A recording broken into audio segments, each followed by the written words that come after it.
এইফালে বেটাই কিবা চৰাই এজনী দেখিছে বোলে, মোক জুম কৰি দেখুৱাই আছে, কিন্তু মই একো দেখি পোৱা নাই সাধাৰণতে। কিন্তু সি হেনো দেখিছে বেলেগ ধৰণৰ চৰাই, নামটো কি সুধি আছে। মই এতিয়া চকুৰে দেখিয়ে নাপালোঁ।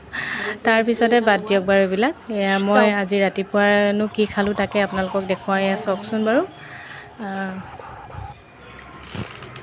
এয়া লৈ লৈছোঁ অকণমান শুকান ৰুটি দুটা, আৰু এয়া কঁঠালৰ চব্জি।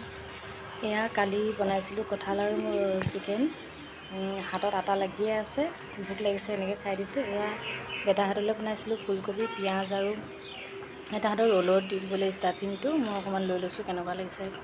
এয়া বেটাহঁতক ৰোল বনাই দিছোঁ, আৰু মই শুকান ৰুটি লৈ লৈছোঁ তেনেকৈ। মাংসখিনি কালি খোৱা হ'লেই, তথাপিও সেই দুই এটুকুৰা মাংস আছে, আৰু লগতে কঁঠালৰ চব্জি। ফ্লেভাৰটো কিমান ধুনীয়াকৈ সোমাই যায়, ইমান ভাল লাগে। মাংসত খাই বহুত ভাল লাগে, আপোনালোকে দি চাবচোন বাৰু।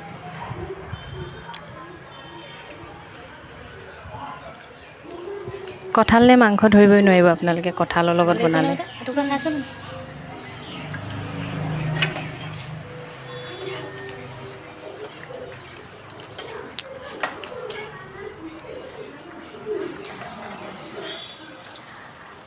আপোনালোকে জানেই, যিহেতু ল'ৰাকেইটাই নাখায়, সেইটো কাৰণে মানুহজনেও কমকৈ আনিবলৈ টান পায়।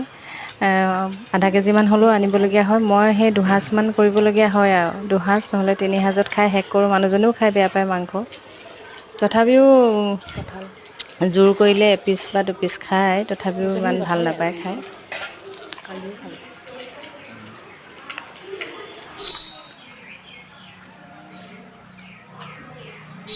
আপোনালোকে মোৰ ভিডিঅ'সমূহ চাব, আৰু ভাল লাগিলে ছাবস্ক্ৰাইব কৰি দিব। লাইক আৰু কমেণ্ট এটাও কৰিবলৈ নাপাহৰিব।